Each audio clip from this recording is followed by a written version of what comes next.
RRB NTPC 2025 graduate লেভেলের 21 June second শিফটের যে প্রশ্নগুলো এসেছিল সেই প্রশ্নগুলো নিয়ে আজকে আলোচনা করব। যারা ফার্স্ট টাইম চ্যানেলে ভিজিট করছেন তারা অবশ্যই চ্যানেলটিকে সাবস্ক্রাইব করে বেল আইকনকে প্রেস করে রাখুন এবং যারা পিডিএফ নিতে চাও তারা অবশ্যই টেলিগ্রাম গ্রুপে জয়েন হয়ে যাও, লিঙ্ক কিন্তু ডেসক্রিপশন বক্সে দেওয়া থাকবে। ঠিক আছে, চলো শুরু করা যাক। প্রথম প্রশ্ন কি রয়েছে দেখো। প্রথম প্রশ্ন রয়েছে ডিএনএর ডবল হেলিক্স গঠন কে আবিষ্কার করেন? তাহলে ডিএনএর ডবল হেলিক্স আবিষ্কার করেন ওয়াটসন এবং ক্রিক, জেমস ওয়াটসন অ্যান্ড ফ্রান্সিস ক্রিক্স। এটি হচ্ছে ডিএনএর ডবল হেলিক্স গঠন কিন্তু আবিষ্কার করেন 1953 খ্রিস্টাব্দে, 1953 সালে। এই আবিষ্কার আধুনিক আণবিক জীববিজ্ঞানের উত্থান ঘটে এবং বিজ্ঞানের ইতিহাসে একটি মাইল ফলক হিসাবে চিহ্নিত হয়। এই আবিষ্কৃত মূলত কোষের মধ্যে জিন কিভাবে রাসায়নিক প্রক্রিয়া নিয়ন্ত্রণ করে তা বোঝার জন্য বোঝার সাথেই সম্পর্কিত ছিল ডিএনএ ডবল হেলিক্স। ঠিক আছে, পরের প্রশ্ন কি রয়েছে দেখো। G20 2024 এর থিম কি? তাহলে এর থিম হচ্ছে building A just world and a sustainable planet. Building A just world and a sustainable planet. Next দেখো কি রয়েছে। এমএক্স এক্সেলে পেস্ট ফাংশন সম্পাদনের জন্য বা পেস্ট করার জন্য শর্টকাট কি কোনটি শর্টকাট কি হিসাবে ব্যবহার করি? সেটি হচ্ছে কন্ট্রোল ভি পেস্ট করার জন্য ব্যবহার করা হয়। যদি ম্যাক হয়, ম্যাকের ক্ষেত্রে আমরা কি ব্যবহার করি? কমান্ড প্লাস ভি ব্যবহার করি। নেক্সট দেখো পরের প্রশ্ন কি রয়েছে। সিন্ধু উপত্যকায় কোন স্থানে ডকইয়ার্ড পাওয়া গেছে? কিন্তু লোথাল সিন্ধু উপত্যকার লোথাল নামক স্থানে ডকইয়ার্ড কিন্তু পাওয়া গেছে। সিন্ধু সভ্যতা দেখো কৃষির উপর ভিত্তি করে উঠেছিল বা কৃষিভিত্তিক সভ্যতা। এই সময়ে ব্যবসা বাণিজ্যের প্রসার ঘটেছিল। লোথালে একটি ডকইয়ার্ড আবিষ্কার হয়েছিল। আমদানি রপ্তানি চলতো, সেখানে তুলার উৎপাদনও হতো। লোথালে হরপ্পা সংস্কৃতির সত্যের ওজন এবং পরিমাপ করা হতো। ঠিক আছে, ওজনের সাধারণত ঘন আকৃতি ছিল এবং চুনাপাথর এবং স্টিয়েটাইট ইত্যাদি দিয়ে তৈরি হতো। নেক্সট দেখো কি রয়েছে। করমণ্ডল সমভূমি ড্যাশ দিকে অবস্থিত? করমণ্ডল সমভূমি ভারতের দক্ষিণ দিকে অবস্থিত। এটি আরও যদি সুস্পষ্টভাবে বলা যায় ভারতের দক্ষিণ পূর্ব উপকূল বরাবর অবস্থিত। এটা বঙ্গোপসাগরের সীমান্তে বলতে পারি। নেক্সট দেখো কি রয়েছে। 1992 সালের আগে পঞ্চায়েতগুলি কার নিয়ন্ত্রণে ছিল? এই পঞ্চায়েতগুলি মূলত কী ছিল? রাজ্য সরকারের নিয়ন্ত্রণে ছিল। 1992 সালে 73তম সংশোধনীতে আগে ভারতের পঞ্চায়েতগুলি মূলত রাজ্য সরকারের নিয়ন্ত্রণে ছিল এবং প্রায়ই বিভিন্ন স্থানীয় ক্ষমতা কাঠামোর প্রভাবের অধীন ছিল, যার মধ্যে বর্ণ শ্রেণীবিন্যাস এবং সামন্ততান্ত্রিক ব্যবস্থা অন্তর্ভুক্ত ছিল।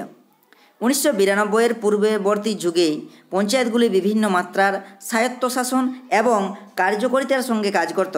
তাদের ক্ষমতা এবং দায়িত্ব প্রায়ই রাজ্য স্তরের আইন এবং স্থানীয় গতিশীলতার দ্বারা নির্ধারিত হতো। নেক্সট দেখা রয়েছে 18তম প্রবাসী ভারতীয় দিবস সম্মেলন 2025 কোন শহরে অনুষ্ঠিত হয়? 18তম প্রবাসী ভারতীয় দিবস সম্মেলন 2025 উড়িষ্যা সরকারের সাথে অংশীদারিত্বে 8 থেকে 10 জানুয়ারি 2025 সালে উড়িষ্যার ভুবনেশ্বরে অনুষ্ঠিত হয়। তাহলে সঠিক উত্তর হবে ভুবনেশ্বর। এটি ছিল পূর্ব ভারতের অনুষ্ঠিত প্রথম প্রবাসী ভারতীয় দিবস পূর্ব ভারতে। নেক্সট দেখো কি রয়েছে। গুপ্ত যুগের চট এবং ভাট শব্দ দুটি কী অর্থে ব্যবহৃত হতো? চট এবং ভাট কী অর্থে ব্যবহৃত হতো? বা চাটা বা ভাটা যাই বলো না কেন, তাহলে গুপ্ত যুগের চাটা বা ভাটা বা চট বা ভাট শব্দ দুটি সম্ভবত যথাক্রমে নিয়মিত এবং অনিয়মিত সৈন্যদের বোঝাতে ব্যবহৃত হতো। এগুলি পুলিশ এবং পিয়নদের বোঝাতে পারে, বা সেই সময় পিয়নদের বোঝাতে বা পুলিশ, অ্যাকচুয়ালি অপশান হয়তো পুলিশ ছিল, তাহলে পুলিশই হবে কিন্তু সঠিক উত্তর। তাহলে ঐতিহাসিকরা মনে করতেন চাটা এবং ভাটা বিভিন্ন ধরনের সৈন্য বা প্রশাসনিক কর্মীদেরও বোঝাতে পারে। নেক্সট দেখো কি রয়েছে। নিম্নলিখিত কোন তারিখে আত্মনির্ভর ভারত অভিযান চালু হয়েছিল? আত্মনির্ভর ভারত অভিযান চালু করেছিল প্রধানমন্ত্রী 12 মে 2020 তারিখে চালু করেছিল।